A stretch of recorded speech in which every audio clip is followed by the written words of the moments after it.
اللہ کی امت میں ہونے کے باوجود روزانہ نائی کی دکان پر بیٹھتے ہو، اپنے داڑھی کو چھلاتے ہو، اور وہ نائی اس کٹے ہوئے داڑھی کو ایسی جگہ پر پھینکتا ہے جہاں پر کتے اور سور چلا کرتے ہیں۔ ایمانداری سے بتاؤ، تم نے مسلمان ہو کر کے رسول اللہ کی سنت کی توہین کی، تم نے مسلمان ہو کر کے نبی کو تکلیف پہنچائی، تم کتنے بڑے گستاخ رسول ہو سکتے ہو؟ فیصلہ آپ کے ہاتھوں میں۔ سب سے پہلی بات آپ نے کہا کہ میرے بیٹے شیش، اللہ نے تیرے باپ کو پیدا کیا، اللہ نے کہا کہ آدم جنت میں جاؤ، جہاں مرضی وہاں جاؤ، جو مرضی سو کھاؤ، وَلَا تَقْرَبْ هَٰذِهِ الشَّجَرَةَ، ایک پھل کو نہیں کھانا، جنت سے باہر کر دیے جاؤ گے۔ لیکن تیرے باپ سے غلطی ہو گئی، اللہ نے جس پھل کو کھانے سے منع کیا تھا، جب تیرا باپ وہ پھل کھا لیتا ہے، آج بھی قرآن کے اندر میں لکھا ہے آدم علیہ السلام نے جب اللہ کے منع کردہ پھل کو کھا لیا، تو آپ جو جنتی لباس پہنے تھے وہ لباس خود بخود کھل گیا، آپ جنت کے درخت کے پتوں کو توڑ کر کے شرمگاہ کو چھپانے لگے۔ اب سنو، آپ نے کہا کہ میرے بیٹے شیش، تیرے باپ سے ایک غلطی ہوئی، اللہ نے ایک غلطی کرنے کے بنیاد پر تیرے باپ کا لباس چھین لیا، لیکن میرے بیٹے وہ جو محمد آئے گا اس کا اتنا بڑا اونچا مقام ہوگا، اس کا ماننے والا امتی کتنا بھی گناہ کرے گا، کتنا بھی خطا کرے گا، اللہ اس محمد کے صدقے میں کبھی لباس نہیں چھینے گا۔ یہ لباس ملا نبی کے صدقے میں، بولو سبحان اللہ۔ آپ نے کہا کہ میرے بیٹے شیش، تیرے باپ سے ایک غلطی ہوئی، اللہ نے ایک غلطی کرنے کے بنیاد پر تیرے باپ کو گھر سے بے گھر کر دیا کہ نہیں کر دیا؟ گھر کہا تھا جنت میں۔ اب سنو، آپ نے کہا کہ میرے بیٹے شیش، تیرے باپ سے ایک غلطی ہوئی، اللہ نے ایک غلطی کرنے کے بنیاد پر تیرے باپ کو گھر سے بے گھر کر دیا، لیکن اے میرے بیٹے وہ جو محمد آئے گا اس کا اتنا بڑا اونچا مقام ہوگا، اس کا ماننے والا امتی اتنا بھی گناہ کرے گا، اتنا بھی خطا کرے گا، اللہ اس محمد کے صدقے میں کبھی گھر سے بے گھر نہیں کرے گا، بولو سبحان اللہ۔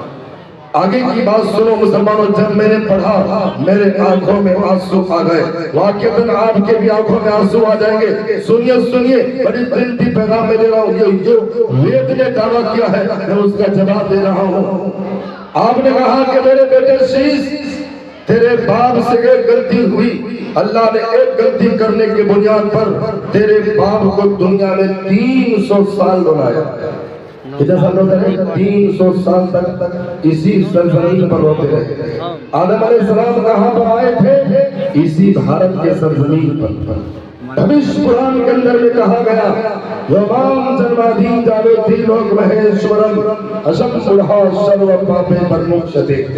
آدھی مانو آدم علیہ السلام اسی بھارت کے سرزمین پر اتارے گئے، 300 سال تک روتے رہے۔ آپ کو پتا ہے آدم علیہ السلام 130 فیٹ لمبا تھے، 300 سال تک روتے رہے۔ اب سنو، آپ نے کہا کہ میرے بیٹے شیش، تیرے باپ سے ایک غلطی ہوئی، اللہ نے ایک غلطی کرنے کے بنیاد پر تیرے باپ کو دنیا میں 300 سال لڑایا، لیکن میرے بیٹے وہ جو محمد آئے گا اس کا اتنا بڑا اونچا مقام ہوگا، اس کا ماننے والا امتی اتنا بھی گناہ کرے گا، اتنا بھی خطا کرے گا، ارے اس نے گناہ کر کے آسمان کو بھر دیا ہو، زمین کو بھر دیا ہو، کائنات کے ذرہ ذرہ کو بھر دیا ہو، اسے توبہ کرنے کے لیے 1 سال رونے کی ضرورت نہیں ہے، 1 مہینہ رونے کی ضرورت نہیں ہے، 1 ہفتہ رونے کی ضرورت نہیں ہے، ایک بار صرف دونوں ہاتھوں کو خدا کے سامنے اٹھائے گا، توبہ کرے گا اور اپنے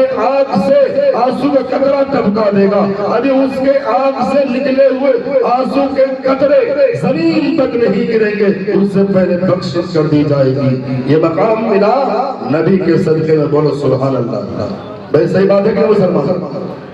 لاسٹ بات سنیے اس تعلق سے، مسلمانوں 1.25 لاکھ نبی کم و بیش دنیا کے اندر میں آئے، لیکن جتنا ہمارا نبی ہمارے واسطے روئے ہیں اتنا کوئی نبی نہیں روئے، جتنا ہمارے نبی ہمارے واسطے روئے ہیں مسلمانوں اتنا ہمارا باپ نہیں رو سکتا.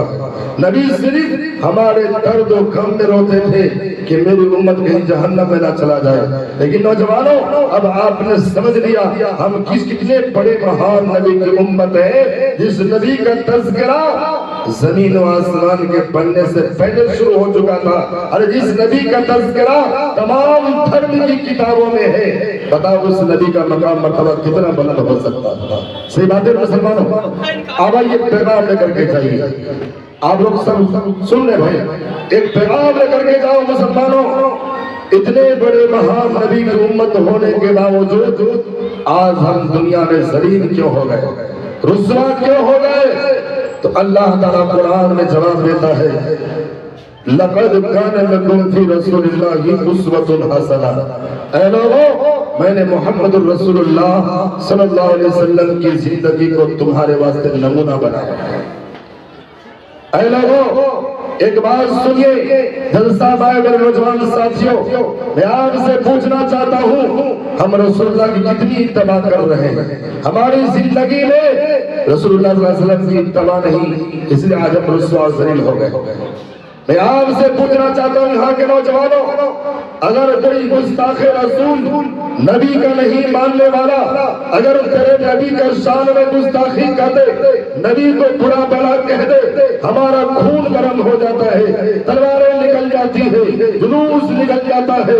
ارے بہت اچھی بات ہے, ارے نبی کے ناموس کے لیے اولاد بھی قربان ہونی چاہیے, ارے نبی کے ناموس کے لیے جان مال بھی قربان ہونا چاہیے, یہ ایمان کا تقاضا ہے. لیکن اے مسلمانوں یہاں سے پوچھنا چاہتا ہوں اگر کوئی گستاخ رسول تیرے نبی کو برا بھلا کہہ دیا, آپ کا خون گرم ہو گیا, تلواریں نکل گئی, لیکن آپ مسلمان ہو کر کے رسول تم کیوں آج بندہ برباد ہو گئے؟ ایک آئینہ میں آپ کو دکھانا چاہتا ہوں.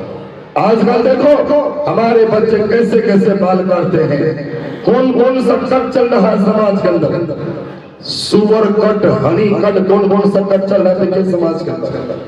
ادھر سے بوڑھا کٹا رہے گا, ادھر سے بوڑھا کٹا رہے گا.